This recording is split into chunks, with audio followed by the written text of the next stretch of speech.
सुप्रभात, नमस्कार, बंदन। मैं मिथिलेश कुमार क्लास 12th का मॉडल पेपर 2 लेकर आए हैं। और आप सभी के लिए ये आखिरी रास्ता है सिलेबस कवर करने का। देख लो, नहीं तो परीक्षा के बाद पछताओगे। सच में ये जो है मॉडल प्रैक्टिस जो सेट है, ये जो है आपका पूरा सिलेबस कवर करेगा। तो चलिए क्वेश्चन नंबर 1 में हम लोग चलते हैं। सोवियत संघ में कितने संघीय गणराज्य थे? तो सबसे पहले ये जानना है आपको कि रूस जो था, या रूसी क्रांति जो हुई थी, या बोल्शेविक क्रांति जो हुई थी 1917 में हुई थी। और बोल्शेविक क्रांति के बाद जो है 1922 को ये संघीय गणराज्य बना था, यानी सोवियत संघ बना था। तो उस वक्त जो है इसके पास जो है 15 सदस्य था। कितने सदस्य? 15 सदस्य। अब ये जानना पड़ेगा कि पूर्व यानी यूरोप को पहले दो भाग में बटा था, जो जर्मनी में बर्लिन की दीवार के रूप में बटी हुई थी। तो इधर जो है पूर्वी यूरोप के 8 देश जो है किसमें? रूस में मिला हुआ था, रूस में।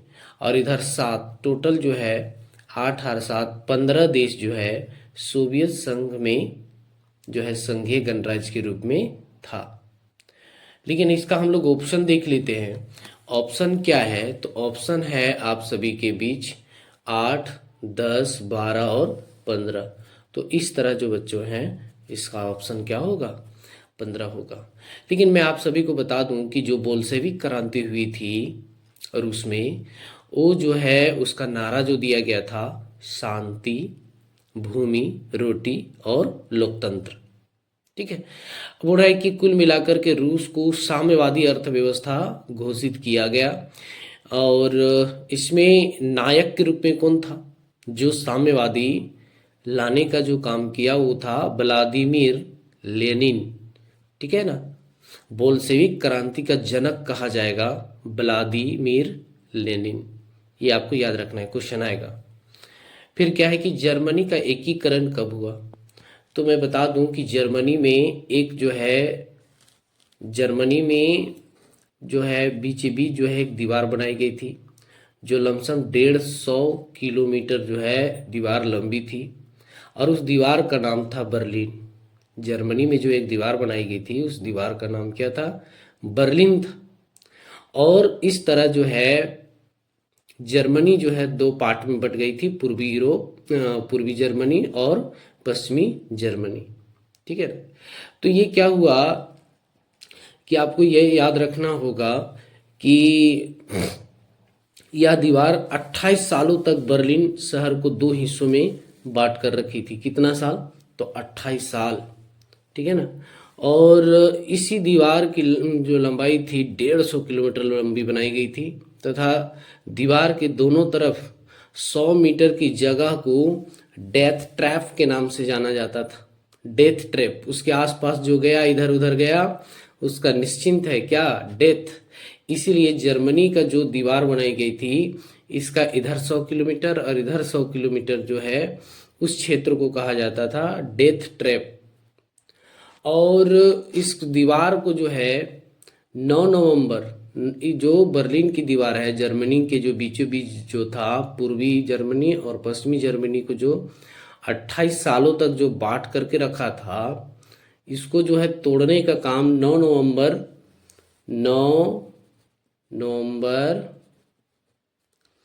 1989, कितना?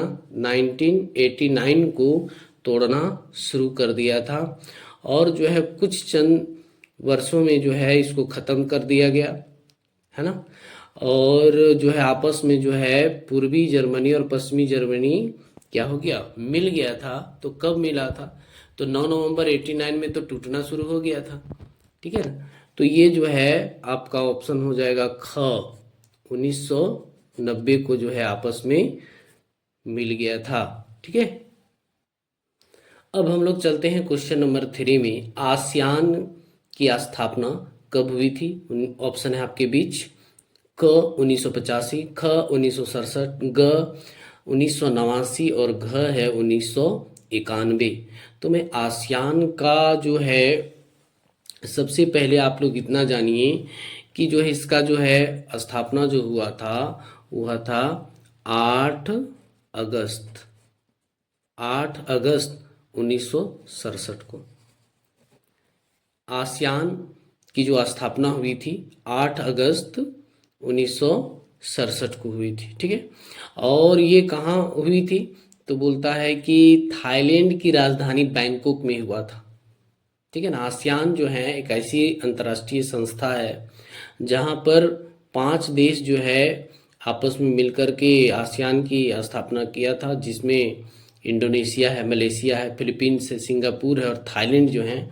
इनके जो आपस में जो है नेतृत्व करने वाला जो नेता था वो क्या किया है कि आपस में मिलकर के जो है आसियान को बनाया था।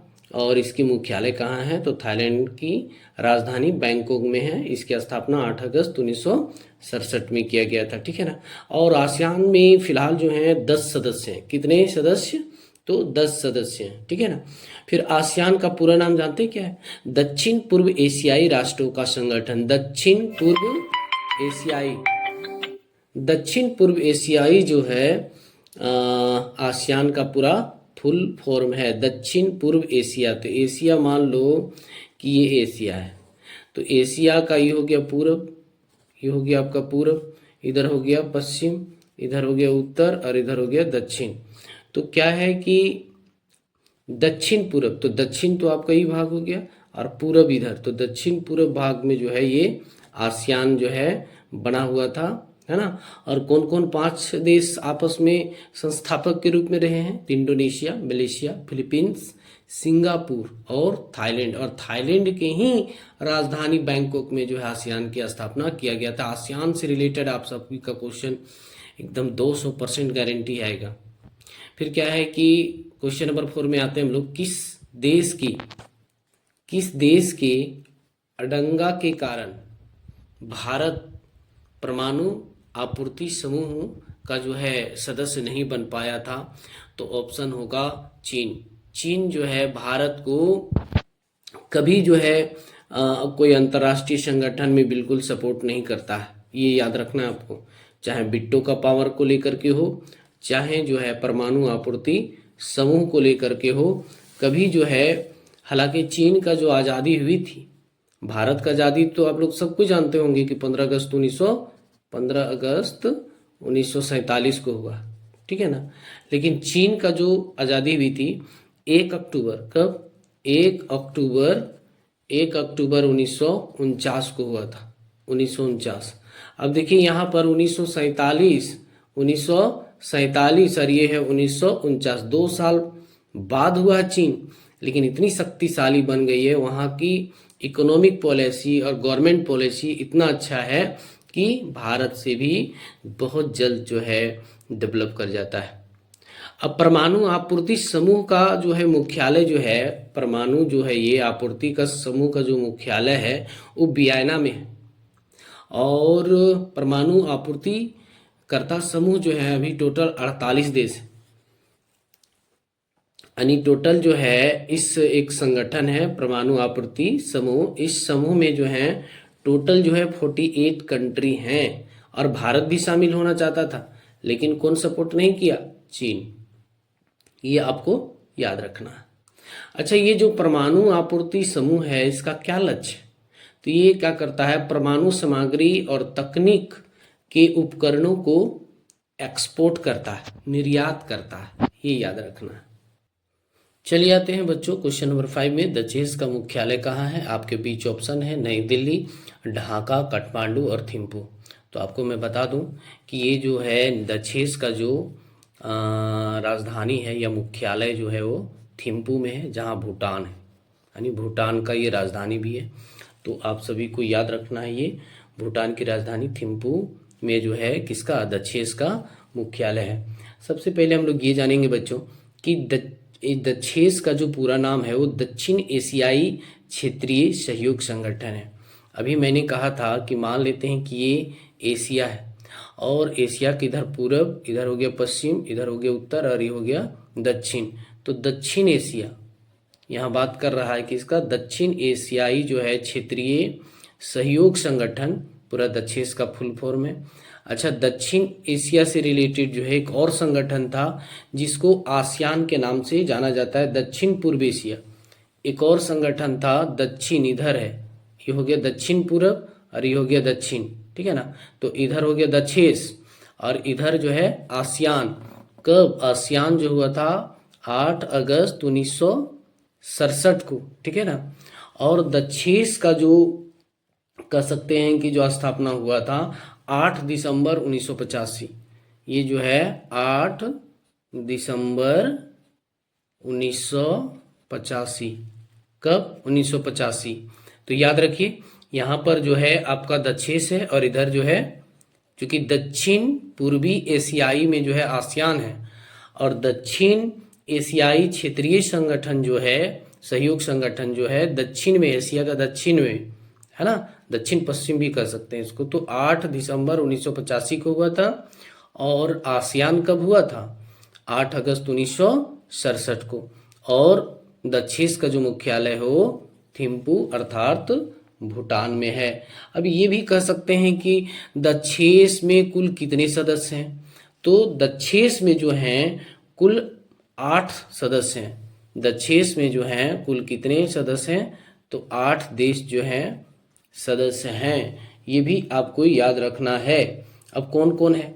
तो सबसे पहले तो भारत होगा, भारत, पाकिस्तान, नेपाल, भूटान, बांग्लादेश, श्रीलंका और अफगानिस्तान, साथ ही साथ मालदीव। ये 8 जो हैं ये क्या है? दक्षेस अर्थात क्या इसको सार्क के नाम से भी जाना जाता है, जिसको इंग्लिश में south Asian association for regional cooperation भी हम कह सकते हैं। और ये तो आप 2007 में जो है सबसे अंतिम बार जो है अफगानिस्तान जो है दक्षेस में शामिल हुआ था 2007 में, ठीक है ना। ये आपसे पूछ सकता है कि अंतिम रूप से दक्षेस में कौन सा देश शामिल हुआ था, तो आपको बोलना है 2007 में अफगानिस्तान। ये भी आपको याद रखना है। दक्षेस के विदेश मंत्रियों की प्रत्येक वर्ष जो है 2 बार बैठक होती है। दक्षेस का जो जहाँ भी बैठक होती है 8 देशों का जो है राजधानी या कहीं भी कोई शहर में होता होगा, तो ये जो है प्रत्येक साल जो है विदेश मंत्री 2 बार, कितने बार? तो साल में जो है 2 बार इसकी बैठक होती है दक्षेस का, 2 बार साल में, यानी प्रत्येक वर्ष जो है 2 बार जो है दक्षेस की बैठक होती है। कहाँ? ये तो थिम्पू है राजधानी। चलिए नेक्स्ट क्वेश्चन में हम लोग चलते हैं। Question number 6, national conference party किस राज्य में सक्रिय है? तो ये जानिए, नेशनल कॉन्फ्रेंस जो पार्टी है ये क्षेत्रीय पार्टी है, ठीक है ना, क्षेत्रीय पार्टी है। कहाँ का? तो ये है जम्मू कश्मीर का, ये याद रखना आपको, ये है जम्मू कश्मीर। ये क्वेश्चन आ सकता है क्या कि फर्स्ट मॉडल प्रैक्टिस सेट में भी हम लोग इसको देखे थे। फिर क्या है, आगे आ जाते हैं हम लोग। चलिए आते हैं हम लोग किसी 7 क्वेश्चन में, किसकी सिफारिश पर महासभा महासचिव की नियुक्ति करती है? आप सभी के ऑप्शन है क सुरक्षा परिषद, आर्थिक और सामाजिक परिषद, अंतर्राष्ट्रीय न्यायालय या न्यासी परिषद। तो अगर आपको महासभा का महासचिव की नियुक्ति की बात है तो यूएनओ में 6 अंग है। पहले तो आपको ये जानना पड़ेगा कि यूएनओ जो है यूनाइटेड नेशन ऑर्गेनाइजेशन जो है न्यूयॉर्क में, यानी न्यूयॉर्क यूएसए या कह सकते हैं संयुक्त राज्य अमेरिका में, इनके 6 अंग हैं। कितने अंग हैं? 6 अंग हैं। उनमें से मुख्य रूप से तो पहला महासभा है, उसके बाद सुरक्षा परिषद। ये दोनों जो हैं मेन हीरो रहता है यूएनओ का। और जब भी महासभा में नियुक्ति की बारी आती है तो उसमें से सुरक्षा परिषद का बहुत बड़ा रोल है, तो आपका ऑप्शन हो जाएगा सुरक्षा परिषद। तो यूएनओ का कितने अंग है? 6 अंग, ठीक है। उनमें से यहाँ जो है 4 का तो दिया हुआ है ऑप्शन, महासभा का नहीं, तो 5वां हो गया। तो महासभा का जो महासचिव की नियुक्ति होती है वो सुरक्षा परिषद के आदेशानुसार होता है या सिफारिश पर होता है। सबसे पहले यूएनओ की स्थापना जो हुई थी 24 अक्टूबर 1945 को हुई थी। कितना? 24 अक्टूबर 1945 को, ये याद रखना है। अच्छा, ये जो है सुरक्षा परिषद में बच्चों, आपको मैं बता दूं कि सुरक्षा परिषद में जो है 15 सदस्य होते हैं टोटल। तो यूएनओ में 193 सदस्य, ये भी पूछता है कि यूएनओ में अभी वर्तमान में कितने सदस्य हैं, तो 193। लेकिन सुरक्षा परिषद में स्पेशली 15 सदस्य होते हैं, जिनमें 5 जो हैं अस्थाई होता है, जिसको बिट्टो का पावर, और जो 10 अस्थाई है उसको 2 वर्ष के लिए जो है चयनित किया जाता है, और जो 5 हैं जो अस्थाई है उसको बिट्टो का पावर जो है मिला हुआ है। और मैं ये बता दूं कि जहां तक महासचिव की बात है महासभा का, उसको भी जो है 5 वर्षों के लिए ही नियुक्ति किया जाता है। और अभी फिलहाल जो है यूएनओ का जो मुख्यालय मैंने बताया वो कहाँ है, न्यूयॉर्क। अच्छा, हम लोग ये भी जानें कि सुरक्षा परिषद के जो अस्थाई 5 सदस्य हैं, 15 में से 5 जो अस्थाई हैं वो कौन कौन है, यानी इसको जिनको बिट्टो का पावर मिला हुआ है, पूरा दुनिया को भी कहीं एक मॉनिटरिंग कर रहा है, तो है चीन, फ्रांस, रूस और ब्रिटेन, साथ ही अमेरिका। ठीक है ना, ये 5 जो हैं पूरी दुनिया को क्या करता है, मॉनिटरिंग करता है, इसको बिट्टो का पावर मिला हुआ है। चलिए बच्चों, हम लोग आते हैं क्वेश्चन नंबर 8 में। निम्न में से कौन सा सुरक्षा परिषद का अस्थाई सदस्य नहीं है? तो सबसे पहले मैं बता दूं कि सुरक्षा परिषद जो है वो यूएनओ का एक अंग है। यूएनओ, यूनाइटेड नेशन ऑर्गेनाइजेशन, 24 अक्टूबर 1945 को जो है इसकी स्थापना हुई थी। इसके कितने अंग हैं? 6 अंग हैं। उनमें से एक है सुरक्षा परिषद, जिनके कितने, तो 15 सदस्य हैं, जिनमें 5 जो है अस्थाई और 10 क्या हैं, अस्थाई। तो 5 गो का तो नाम हम लोग जान लें कि कौन कौन है। तो चीन है, अमेरिका है, फ्रांस है, ब्रिटेन है, रूस है। तो यहाँ पर अगर हम लोग फ्रांस की बात करें, चीन की बात करें, ब्रिटेन, तो ये तो है, तो कौन नहीं है, तो अपने पता चल जाए कौन, इटली। ठीक है। और ये जो है 10 अस्थाई जो सदस्य हैं बच्चों, ये तो परमानेंट है, और ये जो 10 अस्थाई है प्रत्येक 2 वर्ष के लिए ये चुने जाते हैं। और भारत अभी जो है ना अस्थाई सदस्य के रूप में 8 बार चुने जा चुके हैं। अच्छा, ये जो है इनके जो है संविधान को चार्टर के नाम से जाना जाता है, ये भी याद रखना है। यूएनओ के जो कॉन्स्टिट्यूशन है, संविधान है, वो उसको चार्टर के नाम से जाना जाता है। भारत भी आज 5वीं अर्थव्यवस्था है और उनको भी बिट्टो का पावर मिलना चाहिए, लेकिन सबसे ज़्यादा जो है चीन जो है डंगा डालता है या रोड़ा बन जाता है। अभी आप पीछे देखें कि परमाणु जो है हथियार को जो सदस्य है उसका भी 48 देश है, लेकिन वहाँ भी जो है चीन ही अडंगा डालता है और उसको जो है शामिल नहीं होने दिया। तो इस तरह चीन जो है वैश्विक रूप से जो है भारत का जो है दुश्मन है। चलिए बच्चों, हम लोग क्वेश्चन नंबर 9 में आते हैं। एम्नेस्टी इंटरनेशनल किससे संबंधित है? आपका ऑप्शन है बाल श्रम, मानवाधिकार जिसको ह्यूमन राइट्स के नाम से जाना जाता है, पर्यावरण इन्वायरमेंट, और घ है शिक्षा। तो एम्नेस्टी इंटरनेशनल जो है ये संगठन ब्रिटेन का है, ये याद रखना है। मैंने क्या कहा कि एम्नेस्टी इंटरनेशनल जो है लंदन, यानी कह सकते हैं ग्रेट ब्रिटेन का जो है ये संस्था बनाई गई थी उसके द्वारा। लेकिन यहाँ आंसर जो होगा, एम्नेस्टी इंटरनेशनल जो बनाई गई थी वो मानवाधिकार के लिए बनाया गया था, यानी ह्यूमन राइट्स के लिए बनाया गया था। और आपको बता दें कि यूएसए के राजनीतिक एलेनोर रूजवेल्ट के मार्गदर्शन पर जो है ह्यूमन राइट्स बनाया गया है। किसके मार्गदर्शन में? तो एलेनोर रूजवेल्ट आप याद रखें। ठीक है ना, ये कहाँ के रहने वाले थे? यूएसए का एक राजनीतिज्ञ थे। और मानवाधिकार जो है, आपको यहाँ से क्वेश्चन पूछता है कि मानवाधिकार जो है दिवस कब मनाया जाता है? तो 10 दिसंबर को। ये तो एकदम पूछता है कि मानवाधिकार दिवस कब मनाई जाती है, तो 10 दिसंबर को मनाई जाती है। ये बहुत इंपॉर्टेंट क्वेश्चन है। फिर इसकी जो स्थापना हुई थी 10 दिसंबर 1948 को संयुक्त राष्ट्र महासभा ने मानवाधिकारों की सार्वभौमिक घोषणा की थी, है ना। हालांकि ये जो है ग्रेट ब्रिटेन का बहुत बड़ा योगदान है, लेकिन जो है संयुक्त राष्ट्र महासभा जो है 10 दिसंबर 1948 को जो है मानवाधिकार की घोषणा करता है। कौन? संयुक्त राष्ट्र महासभा। ठीक है, अब हम लोग ये जानते हैं बच्चों कि मानवाधिकार का मतलब होता क्या है। क्या है ह्यूमन राइट्स? तो बोलता है मानवाधिकार का मतलब है हर व्यक्ति को सम्मान और गरिमा के साथ जीने का अधिकार होना चाहिए। कैसा होना चाहिए? सम्मान और गरिमा के साथ जीने का अधिकार होना चाहिए, ये ह्यूमन राइट्स। और ये कब आया था? 10 दिसंबर 1948 को। किनके द्वारा आया था? संयुक्त राष्ट्र महासभा के द्वारा। क्वेश्चन नंबर हम लोग 10 चले आते हैं। पढ़ेगी शांति हेतु एकजुट हो जाओ। शांति हेतु एकजुट हो जाओ योजना का प्रस्तावक कौन था? डीन अचेसन, ए ग्रोमाइको, एंथोनी और मार्शल टीटो।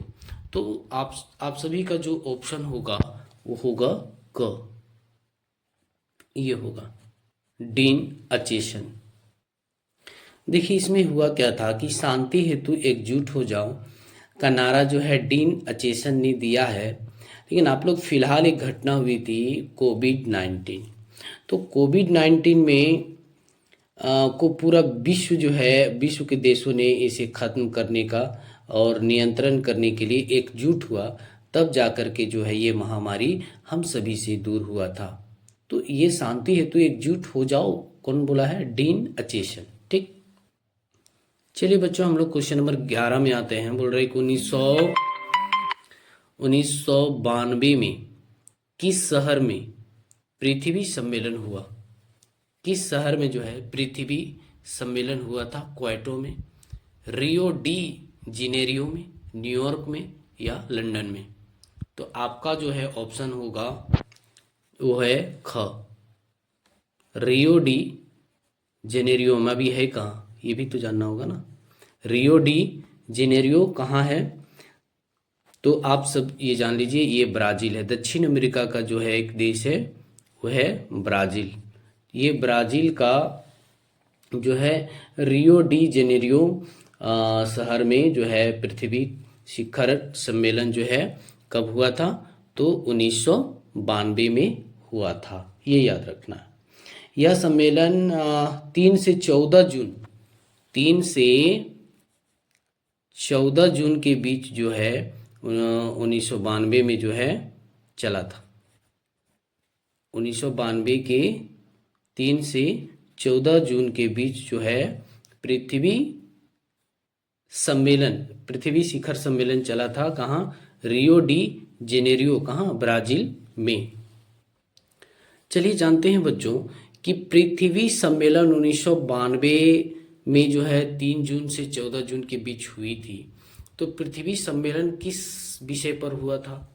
तो ये सम्मेलन संयुक्त राष्ट्र संघ पर्यावरण और विकास से जुड़े मुद्दों पर अंतर्राष्ट्रीय स्तर पर कार्रवाई के लिए एक एजेंडा तैयार करने के लिए किया जाता है।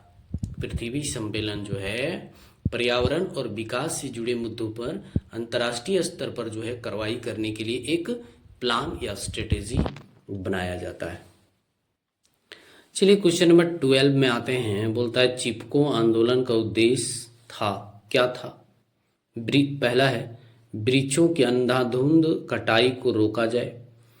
ख है विषैली गैसों के उत्सर्जन को सीमित किया जाए।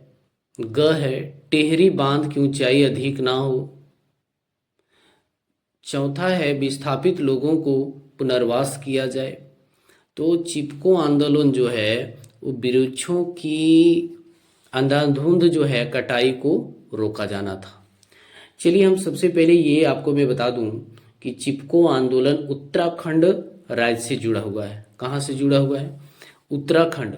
ये जो वृक्षों या आंदोलन जो है चिपको आंदोलन वो किस राज्य से है? तो उत्तराखंड। अच्छा ठीक है, जब आंदोलन हो रही थी, यह आंदोलन 1973 में हुआ है। चिपको आंदोलन की जो आंदोलन हुई थी 1973 में हुई है। ये उस समय जो था ये उत्तर प्रदेश में शामिल था। लेकिन हम लोग को यह जाना है कि आंदोलन साल 1973 में उत्तराखंड के गढ़वाल क्षेत्र के चमोली जिले में, कहाँ? तो उत्तराखंड की गढ़वाल जो है एक क्षेत्र है, वहां पर एक है चमोली जिला, है ना। रेनी गांव से शुरू हुआ, रेनी गांव, चमेली जिला का रेनी गांव से जो है यह शुरुआत हुई। और उस समय उत्तराखंड उत्तर प्रदेश का हिस्सा था। इस आंदोलन की शुरुआत बच्चों चंडी प्रसाद भट्ट ने किया था। कौन किया था? चंडी प्रसाद, ये याद रखना है। कौन? चंडी प्रसाद, चंडी प्रसाद।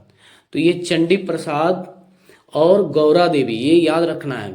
गौरा देवी, ये जो है, ये दोनों जो है, चंडी प्रसाद भट्ट और गौरा देवी जो है, पेड़ों से लिपट जाते थे।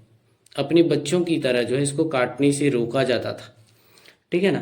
तो चंडी प्रसाद भट्ट और गौरा देवी ने की थी, और इसका नेतृत्व जो है सुंदर लाल बहुगुणा, हालांकि चंडी प्रसाद भट्ट और गौरा देवी के बहुत कम नाम आता है, उसका नेतृत्व करने वाला कौन था? सुंदरलाल बहुगुणा। तो सुंदरलाल बहुगुणा का जो है ज़्यादा नाम है। चिपको आंदोलन से जब भी क्वेश्चन पूछता है तो कौन के नेतृत्व किया था, तो सुंदरलाल बहुगुणा का नाम आता है। चंडी प्रसाद भट्ट और गौरा देवी का नाम जो है बहुत ही कम आता है बच्चों। हालांकि आपको ये याद रखना है कि चिपको आंदोलन 1973 में कहाँ? तो उत्तराखंड में हुआ था। अच्छा, यह आंदोलन सरकार द्वारा प्रायोजित कटाई के लिए काटे जा रहे जंगलों और पेड़ों को बचाने के लिए शुरू किया गया था। ये याद रखना है, पेड़ों को बचाने के लिए जो है चिपको आंदोलन कहाँ? तो उत्तराखंड से है। चंडी प्रसाद भट्ट, गौरा देवी और सुंदरलाल बहुगुणा के नेतृत्व में ये चिपको आंदोलन सफल हुआ था। नेक्स्ट क्वेश्चन में चलिए आते हैं बच्चों, हम लोग 13 क्वेश्चन में बोलता है कि किसने कहा कि साम्राज्यवाद पूंजीवाद का अंतिम चरण है। तो यहाँ पर ऑप्शन है आपका H.J. Laski, B.I. Lenin, K.N. क्रूमाह और सामिर आसिन। तो आपको हम बता दें कि ये जो है व्लादिमीर लेनिन, इसका पूरा नाम है व्लादिमीर लेनिन, जो है साम्यवाद जो है 1917 में जो है रूस में लागू किया था। और इन्होंने एक कोटेशन दिया था कि जो साम्राज्यवाद है पूंजीवाद का अंतिम चरण है, ठीक है ना। लेकिन मैं आपको ये बता दूं कि जो पूरे विश्व में जो है 3 प्रकार की अर्थव्यवस्था आज के डेट में है ना। यहाँ तो 2 साम्राज्यवाद की बात किया है, यानी 2 अर्थव्यवस्था, एक तो साम्राज्यवाद, एक है पूंजीवाद, और तीसरा है बच्चों मिश्रित। कौन है? मिश्रित अर्थव्यवस्था। तो मैं आपको बता दूं कि पूंजीवाद की जो अर्थव्यवस्था है, पूंजीवादी अर्थव्यवस्था का जो जनक है वो एडम स्मिथ है, और द वेल्थ ऑफ नेशन नामक पुस्तक जो है लिखा था कौन? Adam Smith. और पूंजीवाद अर्थव्यवस्था किसको कहते हैं? वह अर्थव्यवस्था जिसमें उत्पादन के सभी साधनों पर व्यक्तिगत नियंत्रण होता है। उसके बाद साम्राज्यवाद में आते हैं तो कार्ल मार्क्स का नाम आता है ना। कार्ल मार्क्स जो है ये समाजवाद की स्थापना किया था, और रूस में कौन किया था? लेनिन किया था। साम्राज्यवाद वैसी अर्थव्यवस्था को कहा जाता है बच्चों जो उत्पादन के सभी साधनों पर सरकार का नियंत्रण होता है, और सरकार जो है सभी को सम्मान दृष्टि से देखता है। तो कहीं ना कहीं ये रूस अपनाया था, और ये जो है पूंजीवाद जो है अमेरिका अपनाया है। और ये जो है मिश्रित अर्थव्यवस्था उसको कहते हैं जो उत्पादन के सभी साधनों पर सार्वजनिक और निजी दोनों नियंत्रित या संचालित करती है। तो उस तरह के जो अर्थव्यवस्था है मिश्रित। हालांकि मिश्रित अर्थव्यवस्था का जो जनक है जॉन मेनार्ड किन्स को माना जाता है। किसको माना जाता है? जॉन मेनार्ड किन्स को माना जाता है। तो ये याद रखना, सबसे पहले मिश्रित अर्थव्यवस्था जो है फ्रांस ने अपनाया था। पूंजीवाद जो है अपनाया था यूएसए, अमेरिका ने। फिर क्या है कि साम्राज्यवाद सबसे पहले किसने अपनाया? तो रूस ने अपनाया। इतना सा जानना है। आते हैं हम लोग क्वेश्चन नंबर 14 में। बोल रहा है कि वैश्वीकरण के बारे में कौन सा कथन सही है। तो बोला वैश्वीकरण सिर्फ आर्थिक परिघटना है। वैश्वीकरण की शुरुआत 1991 में हुई थी। या ग वैश्वीकरण और पश्चिमीकरण समान है। या चौथा ऑप्शन आप सबके बीच है वैश्वीकरण एक बहुआयामी परिघटना है। तो आपका ऑप्शन हो जाएगा ये घ। वैश्वीकरण एक बहुआयामी घटना है। अगर हम लोग वैश्वीकरण की बात करते हैं तो वैश्वीकरण जो है नई आर्थिक नीति, नई आर्थिक नीति, ये याद रखना है। नई आर्थिक नीति जो है 24 जुलाई, कब? 24 जुलाई 1991 को लाया गया था। और नई या न्यू इकोनॉमिक पॉलिसी के अंतर्गत एलपीजी लाया गया था, ये याद रखना आपको। एल मतलब लिबरलाइजेशन, पी फॉर प्राइवेटेशन और जी फॉर ग्लोबलाइजेशन। और ये जो है आपका जो है ग्लोबलाइजेशन जो है वो किसके तहत जो है लाई गई थी? नई आर्थिक नीति। तो यहाँ वैश्वीकरण यानी ग्लोबलाइजेशन का मतलब ही होता है वैश्वीकरण। अच्छा, उस समय तत्कालीन प्रधानमंत्री जो थे वो थे पीवी नरसिम्हा राव, ठीक है ना। जिस समय न्यू इकोनॉमिक पॉलिसी लाएगी, नई आर्थिक नीति 1991 में लाई गई थी, उस समय तत्कालीन प्रधानमंत्री पीवी नरसिम्हा राव और केंद्रीय वित्त मंत्री जो थे डॉक्टर मनमोहन सिंह थे, ठीक है ना। यही दोनों जो है मिलकर के जो है भारत की अर्थव्यवस्था को आगे बढ़ाया। इसलिए जो है भारतीय अर्थव्यवस्था का जो जनक कहा जाता है कौन? पीवी नरसिम्हा राव। साथ ही डॉक्टर मनमोहन सिंह किसका जनक है? तो ये जो है यहाँ पर जो है पूंजीवाद का जनक माने जाते हैं। चलिए बच्चों, हम लोग आते हैं 15 क्वेश्चन में। बोलता है कि स्वतंत्र भारत का प्रथम शिक्षा मंत्री कौन थे? ये पॉलिटिकल साइंस का जो है आपको सेकेंड बुक में पढ़ने को मिलेगा। जब आज़ाद हुआ था भारत तो उस समय किन किन क्रांतिकारियों को कौन कौन सी मंत्री दी गई थी?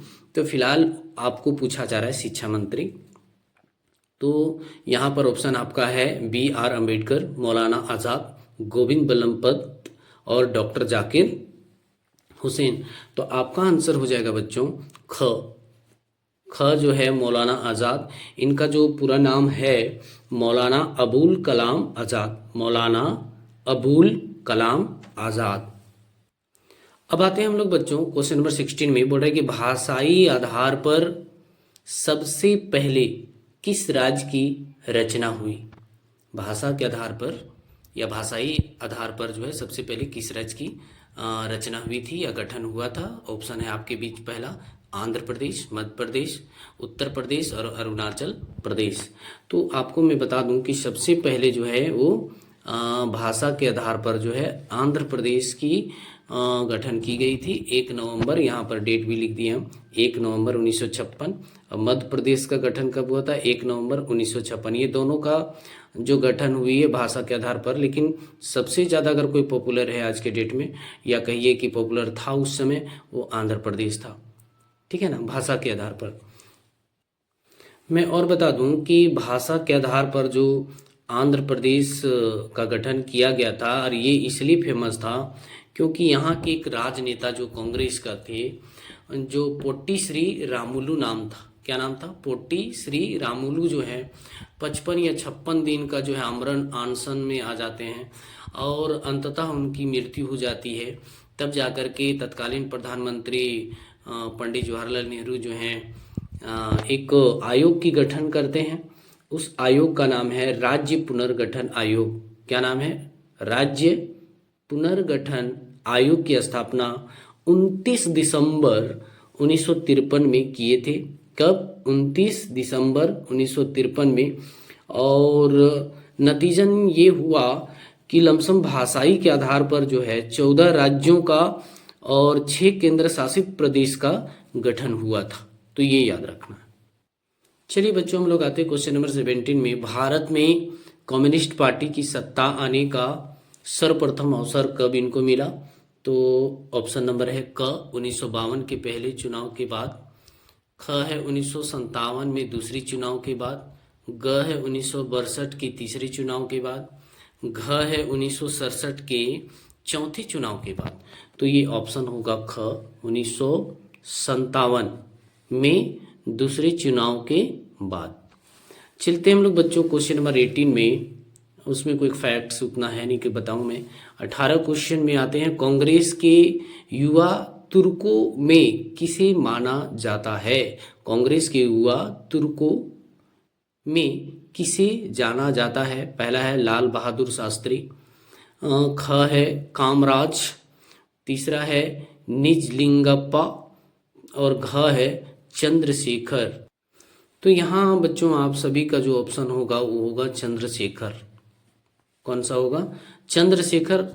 तो चंद्रशेखर का जो जन्म हुआ था 23 जुलाई 1906 को हुआ था। इनका जन्म के बारे में थोड़ा सा जान लेते हैं।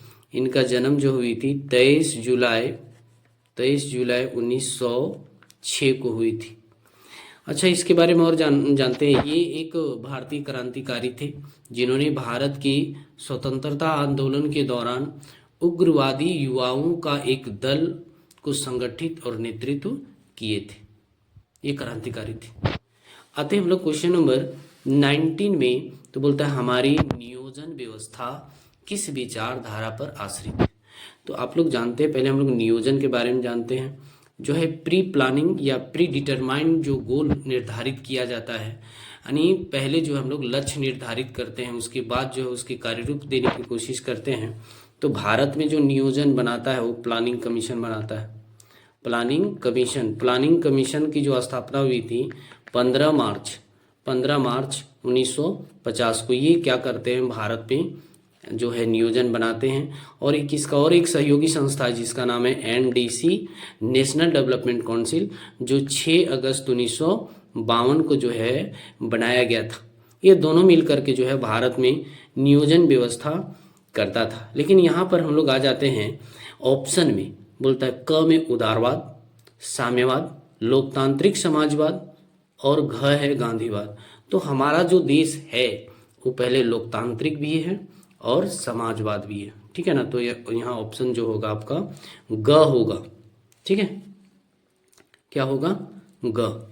अब आते हैं हम लोग क्वेश्चन नंबर 20 में कि द्वितीय पंचवर्षीय योजना किसके द्वारा की गई थी? ऑप्शन है आपका क पीसी महालनोबिस और ख है जेसी कुमारप्पा, ग है अमर्त्य सेन और घ है के.एन. राज। तो आप सभी को ये याद होना चाहिए कि पीसी महालनोबिस ये एक सांख्यिकीविद भी थे, इंजीनियर भी थे, और इन्होंने ही द्वितीय पंचवर्षीय योजना जो है भारी उद्योग का जो है मॉडल तैयार किए थे, भारी उद्योग का। इसलिए द्वितीय पंचवर्षीय योजना का जो मॉडल या मसौदा जो तैयार किए थे वो पीसी महालनोबिस थे। चलिए हम लोग थोड़ा सा पीसी महालनोबिस के कुछ और फैक्ट्स को जान लेते हैं कि ये भारतीय वैज्ञानिक साथ ही साथ सांख्यिकीविद भी थे। उन्होंने भारत में सांख्यिकी का जनक भी माने जाते हैं। भारत में जो है सांख्यिकी का जो जनक यानी father of statics of India कौन है? तो पीसी महालनोबिस, प्रशांत चंद्रा महालनोबिस इसका पूरा नाम है। और ये भी जान लेते हैं कि राष्ट्रीय सांख्यिकी दिवस जो है इनके जन्मदिन पर जो है 29 जून को, कब? तो 29 जून को जो है भारतीय सांख्यिकी दिवस के रूप में इनके जन्मदिन पर ही मनाया जाता है। और उन्होंने भारतीय सांख्यिकी संस्थान की स्थापना जो है कोलकाता में किए थे, है ना? और कोलकाता के ही सांख्यिकी संस्थान एक कॉलेज है, वहाँ पर ये लेक्चरर थे, प्रोफेसर भी थे। और उन्होंने 1968 में जो है भारतीय सांख्यिकी संस्थान का जो है जो कलकत्ता में हो 1968 में स्थापित किए थे। और साथ ही बता दें कि भारत के राष्ट्रपति से सर्वोच्च राष्ट्रीय सम्मान पद्म विभूषण से नवाजे गए थे। और नियोजन व्यवस्था भारत में जो प्लानिंग कमीशन है इन्हीं का देन है। प्लानिंग कमीशन जो है इन्हीं के मार्गदर्शन पर जो है, जो अभी मैंने कहा कि 15 मार्च 1950 में जो है स्थापित किया गया था, पीसी महालनोबिस का ही देन है। चलिए 21 क्वेश्चन में आते हैं। बोल रहा है कि बगदाद संधि पर किस वर्ष हस्ताक्षर हुए? तो आपको बता दूं कि बगदाद संधि जो हुई थी वो हुई थी 1955 को। कब हुई थी? 1955 को। अच्छा, बगदाद संधि क्यों हुआ था? ये क्या है बगदाद संधि? तो बोल रहा है कि बगदाद संधि एक रक्षात्मक संकट है। क्या है बगदाद संधि? संधि का मतलब है गठबंधन, आपस में जो है क्यों हुए थे? तो बोलता है कि रक्षात्मक संगठन था जिसकी स्थापना 1955 में तुर्की इराक, ग्रेट ब्रिटेन, पाकिस्तान और ईरान ने की थी। ये सभी जो हैं मुस्लिम कंट्रियां के बीच हुई थी। कौन? बगदाद संधि। किनके बीच? तुर्की, इराक, ग्रेट ब्रिटेन, पाकिस्तान। हालांकि ग्रेट ब्रिटेन बीच में घुस जाता है, बाकी सभी मुस्लिम कंट्री हैं। तो इन चारों के बीच जो है बगदाद संधि हुई थी। कब? 1955 में। इसका मकसद था कि सोवियत संघ मध्य पूर्व में विस्तार ना करें। यानी सोवियत संघ जो था, जिस समय शीत युद्ध का दौर चल रहा था, सोवियत संघ एक संगठन बनाया था जिसका नाम था वर्षा। तो उसमें जो है जो नव निर्वाचित देश जो थे, जो ब्रिटिश से अलग होकर के आ रहे थे, वो जो है शामिल हो जा रहा था। तो उसको रोकने के लिए कि रूस में ना जाकर के वर्षा में ना शामिल हो, इसलिए बगदाद संधि को बनाई गई थी। चलिए आते हैं हम लोग 22 क्वेश्चन में। बोल रहे हैं कि मैकमोहन रेखा कहाँ है? जम्मू कश्मीर में, अरुणाचल प्रदेश में है, उत्तर प्रदेश में, असम में, कहाँ है? तो ये बच्चों मैं बता दूं कि ये मैकमोहन रेखा जो है वो अरुणाचल प्रदेश में है। चलते हैं हम लोग मैकमोहन रेखा के बारे में कुछ जान लेते हैं। मैकमोहन रेखा की लंबाई लमसम 890 है। कितना है? 890 किलोमीटर है। मैकमोहन रेखा की जो लंबाई है वो 890 है। और इसको जो है 1914 में, कब? सन 1914 में जो है सर हेनरी मैकमोहन द्वारा जो है यह जो है मैकमोहन रेखा खींची गई थी। कहाँ? अरुणाचल प्रदेश में। चलिए आते हैं हम लोग 23 क्वेश्चन में। बोलता है कि कांग्रेस में विभाजन किस वर्ष हुआ? तो कांग्रेस की विभाजन का ऑप्शन है बोला 1967, 1968, 1969 या 1970। तो मैं आप सभी को बता दूं कि जो कांग्रेस का विभाजन हुआ था वो हुआ था 12 नवंबर को। कब हुआ था? 12 नवंबर 1969। आपका ऑप्शन हो जाएगा ग। 12 नवंबर 1969 को कांग्रेस दो पार्ट में बट गई थी। अच्छा, कांग्रेस के बारे में कुछ मैं फैक्ट्स बता दूं कांग्रेस पार्टी के बारे में। तो इसकी जो स्थापना हुई थी 28 दिसंबर। कब? 28 दिसंबर 1885 में हुआ था। कांग्रेस की स्थापना कब हुआ था? 28 दिसंबर 1885 में हुआ था। अच्छा, संस्थापक कौन थे? A.O. ह्यूम। इसका पूरा नाम जो है एलन ऑक्टेवियन ह्यूम। ये भी क्वेश्चन बहुत बार पूछा है कि A.O. ह्यूम का पूरा नाम क्या है? तो एलन ऑक्टेवियन ह्यूम के नाम से प्रसिद्ध थे। इसको शॉर्ट में जो है A.O. ह्यूम के नाम से जाना जाता है, जो कांग्रेस के संस्थापक थे। अच्छा, कांग्रेस पार्टी को 3 बार अलग अलग चुनाव चिन्ह दिया गया था। अच्छा, ये जो है कांग्रेस पार्टी को 3 बार जो है चुनाव चिन्ह दिया गया था। एक है कि 1952 से लेकर के जब चुनाव लड़ा गया, सो लेकर के 1969 के बीच जो है इनको जो चुनाव चिन्ह मिला था 2 बैलों की जोड़े, 2 बैलों के जोड़े का चुनाव चिन्ह दिया गया था। पहली बार 1952 और 1969 के बीच जो कांग्रेस पार्टी का जो चुनाव चिन्ह था 2 बैलों के जोड़े जो है दिया गया था, या जोड़ी दिया गया था। दूसरी बार जो है 1969 से 78 के बीच, यानी 69 से लेकर 78 के बीच जो है इसका चुनाव चिन्ह जो है, चूंकि ये इनका जो विभाजन हुआ था 69 में हुआ। कांग्रेस का विभाजन कब हो गया था? 69 में। तो इनका जो है चुनाव चिन्ह बदल दिया गया, 2 बैलों की जोड़ी से हटा करके जो है गाय और बछड़ा दे दिया गया, गाय व बछड़ा। ठीक है, तो ये याद रखना है। 2 चुनाव चिन्ह हो गया 1952 से 69 के बीच, 2 बैलों की जोड़ी।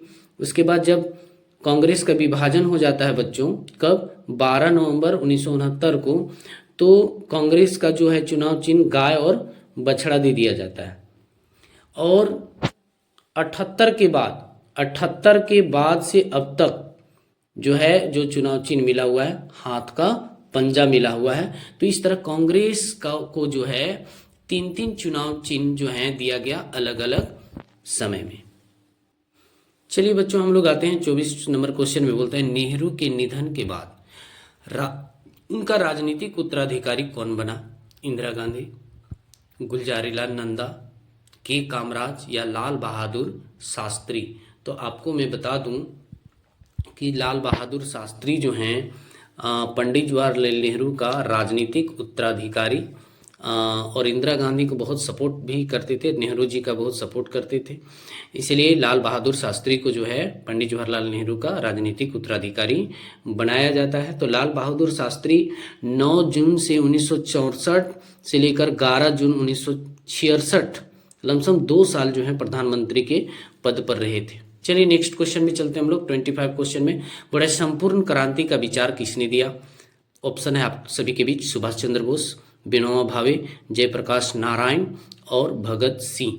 तो यहाँ आपका जो है 25 नंबर में हो जाएगा जयप्रकाश नारायण। ये भी जो है क्रांतिकारी रहे हैं, तो इनके बारे में भी हम लोग कुछ जान लेते हैं। बोला ये भारतीय स्वतंत्रता सेनानी और राजनेता में उन्हें लोक नायक के नाम से जाना जाता है। आपको ये हिंदी में क्वेश्चन पूछ सकता है कि जयप्रकाश को और किस नाम से जाना जाता है, तो लोक नायक। किस नाम से? लोक नायक के नाम से जो हैं जयप्रकाश नारायण को जाना जाता है, जिन्होंने संपूर्ण क्रांति का विचार दिए थे।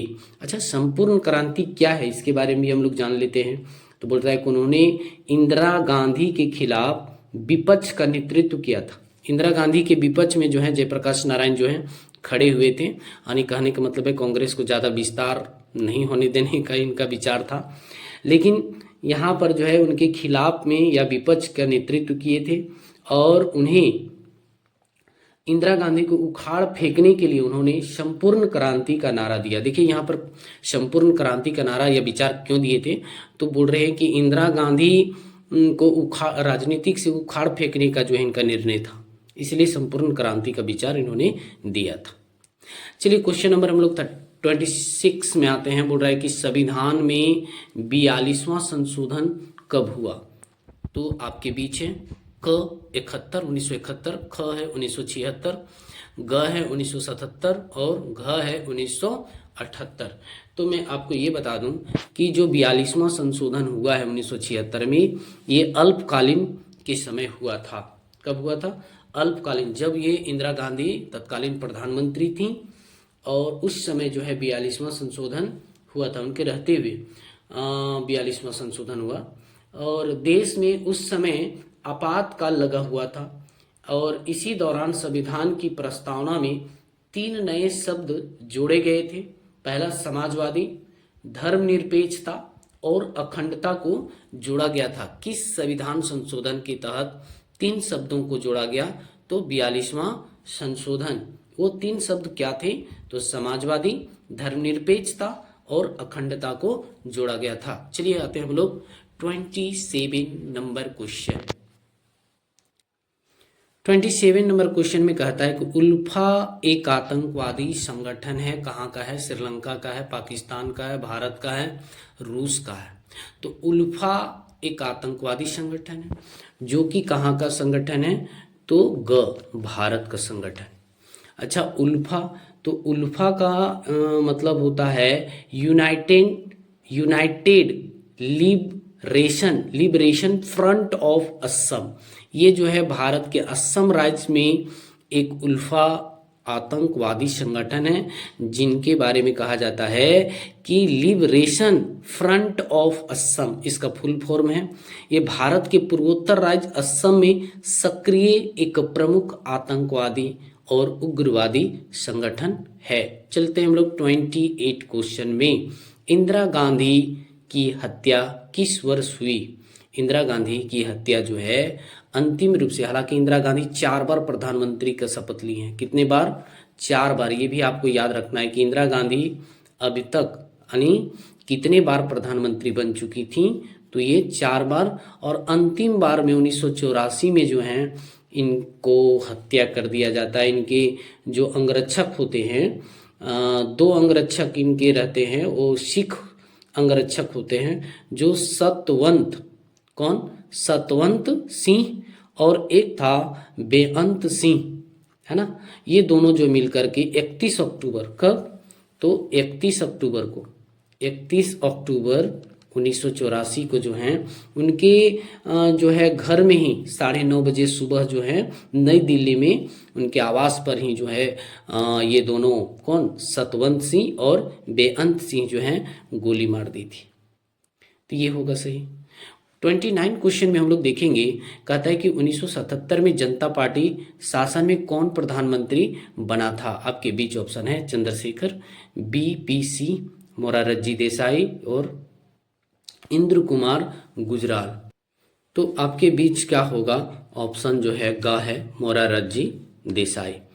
अब लास्ट और अंतिम क्वेश्चन में आते हैं हम लोग। यहाँ बोल रहा है कि 1988 में जनता दल की स्थापना का श्रेय किसे जाता है। आपके बीच ऑप्शन है जयप्रकाश नारायण, चंद्रशेखर, BP सिंह, लालू प्रसाद यादव। ठीक है, 30 क्वेश्चन जो है आपका आंसर होगा ग, BP सिंह।